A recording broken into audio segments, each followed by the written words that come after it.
नमस्कार, मैं विकास वैभव आपको सपरिवार दीपावली पर्व की हार्दिक शुभकामनाएं देना चाहता हूं। दीपावली का प्रकाश आपके जीवन में, आपके परिवार के जीवन में सुख, समृद्धि, अभिवृद्धि और संतुष्टि लेकर आए। यही मेरी प्रार्थना है, यही मेरी मंगल कामना है। दीपावली हमारे पूर्वजों के द्वारा स्थापित प्रकाश का महापर्व है। प्रकाश का क्या महत्व है, इसको यदि समझना हो तो इस रूप में समझें, प्रकाश में कितनी शक्ति है। अंधकार, अंधेरा कितना भी गहन क्यों न हो, एक छोटी सी प्रकाश की किरण जब जागृत होती है, जब दर्शित होती है, तो हर अंधकार का नाश हो जाता है। तभी तो हमारे पूर्वजों ने कहा, तमसो मां ज्योतिर्गमय। हे प्रभु, हमें अंधकार से प्रकाश की ओर ले चलो। किस प्रकाश की बात हो रही है? भौतिक प्रकाश की शक्ति तो हमने सब ने अनुभव किया है। उस प्रकाश की जो आध्यात्मिक है, जिसका तत्व ज्ञान है, जिससे सृष्टि उत्पन्न हुई, उस तत्व को समझने का यदि कोई प्रयास है तो वह प्रकाश। और जब उस प्रकाश तक हम पहुंचते हैं तो क्या होता है? वही जो बिहार में कभी हुआ। एक व्यक्ति के मन में इस प्रकार के चिंतन ने जन्म लिया कि जो तत्व परम तत्व में विद्यमान है, वही तत्व तो हमारे अंदर भी विद्यमान है। फिर गुण कैसे होंगे? जो पूर्ण था वह तो पूर्ण ही रहेगा। तभी तो ऋषि ने कहा, ओम पूर्णमदः पूर्णमिदं पूर्णात् पूर्णमुदच्यते पूर्णस्य पूर्णमादाय पूर्णमेवावशिष्यते।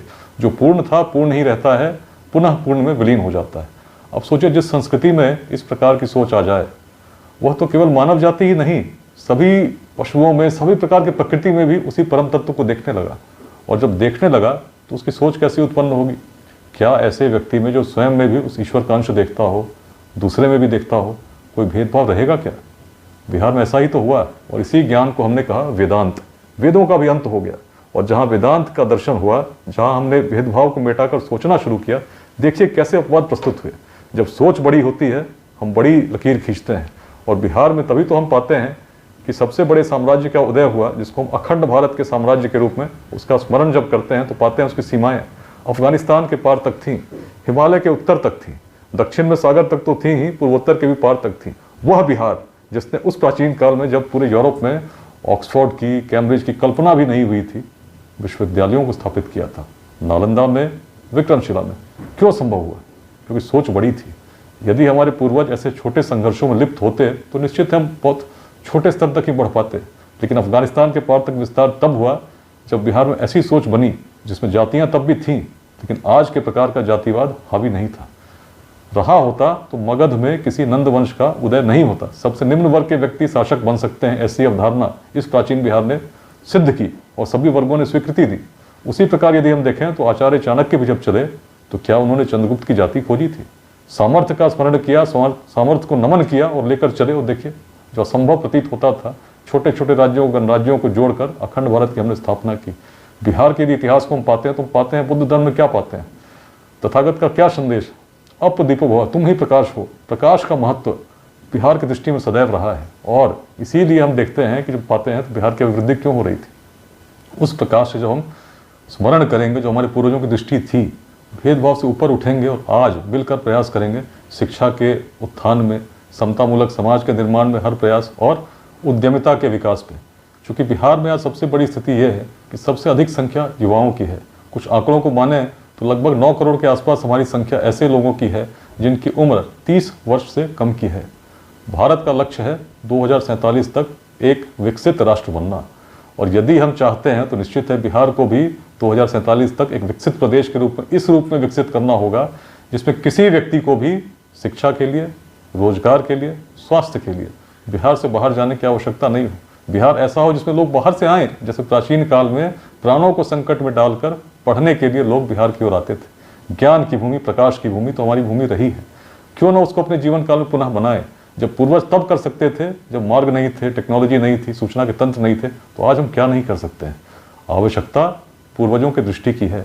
लेट्स इंस्पायर बिहार में इसी संदेश के साथ ऐसे हर बिहारवासी को हम लोग पिछले 2.5 वर्षों से जोड़ने का प्रयास कर रहे हैं, जिनके मन में प्रकाश की किरण आज भी विद्यमान है, जो देखना चाहते हैं कि अपने जीवन काल में बिहार को बदलता देखें, उसी उत्कर्ष पर स्थापित होता देखें जिसके लिए प्राचीन काल से हम जाने जाते गए।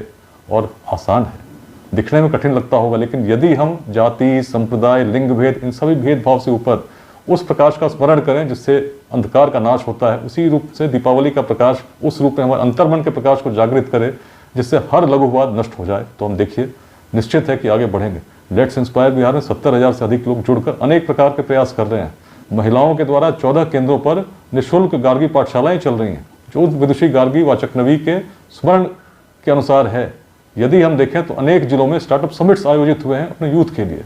अनेक चिकित्सक जुड़े हैं जिनके द्वारा अभी तक 15,000 से अधिक लोगों का निःशुल्क उपचार किया गया है।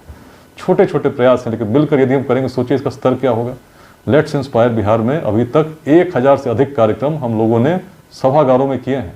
अनेक लोग आए, अनेक लोग सम्मिलित हुए, लेकिन अब हर गांव नगर के हर जन तक हम पहुंचना चाहते हैं, क्योंकि अपने जीवन काल में अगले 2 दशकों में यदि हम चाहते हैं कि इतने जो 30 करोड़ युवा हैं इनको बिहार में ही रोजगार मिले, बिहार में ही उस प्रकार का उचित शिक्षा मिले, तो निश्चित है समाज के हर व्यक्ति को प्रयास करना चाहिए। जो सक्षम है उनको भी सामने आना चाहिए उनके सहयोग के लिए जिनको आवश्यकता है, तभी तो मिलकर हम कर पाएंगे। दृष्टि हमारे पूर्वजों की है, उसको ग्रहण करने की आवश्यकता है, धारण करने की आवश्यकता है। उस प्रकार का प्रकाश यदि हमारे अंतर मन में जागृत हमने फिर से किया, करने का प्रयास किया, लोगों को प्रेरित किया, निश्चित है चीज़ें बदलेंगी। एक प्रयास करते हैं, एक ईमानदार प्रयास करते हैं, और ईमानदारी से जो भी हम करेंगे, मन में यदि कोई स्वार्थ न हो, निश्चित है सफल होगा। 10 दिसंबर को एक बड़ा कार्यक्रम, प्रथम बृहत जनसंवाद उत्तर बिहार के बेगूसराय राष्ट्रकवि दिनकर की भूमि से हम लोग प्रारंभ कर रहे हैं, जिसमें हर गांव, हर नगर के हर व्यक्ति तक हम आमंत्रित पहुंचा रहे हैं। प्रयास है कि मिलकर इस महायज्ञ को हम और सशक्त करें। हर व्यक्ति के मन में इस भावना को जन्म दें कि यदि बिहार को बदलना है तो छोटे छोटे लघुवादों से हटना होगा, उस प्रकाश को जागृत करना होगा जिसने कभी बिहार को उस उत्कर्ष पर स्थापित किया था, जिसको हम वेदांत के रूप में स्मरण करते हैं, जिसको हम अखंड भारत के रूप में स्मरण करते हैं, जो हम सभी को गौरवान्वित करती है। अपने जीवन में भी हम कर सकते हैं। बिहार अपवाद प्रस्तुत करने वाली भूमि रही है, तभी तो यहाँ पर वैशाली स्थापित हुई, जिसमें 7,707 गणराजा चुनकर आते थे पूरे उत्तर बिहार के क्षेत्र में। और कैसे चुनकर आते थे? किसी जाति के आधार पर क्या?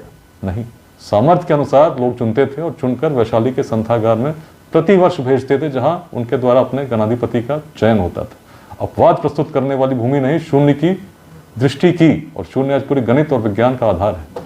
तब जब कर सकते थे, जब कुछ नहीं था, संसाधन नहीं थे, मार्ग नहीं थे, टेक्नोलॉजी नहीं थी, तो आज क्या नहीं कर सकते?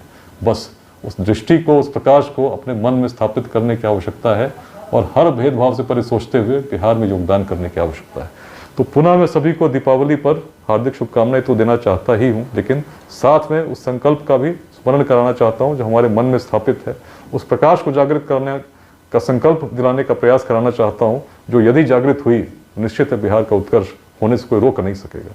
तो आइए मिलकर प्रयास करते हैं, एक ईमानदार कोशिश करते हैं, और मिलकर बिहार को प्रेरित करते हुए बिहार के विकास में अपना योगदान करते हैं। शुभ दीपावली।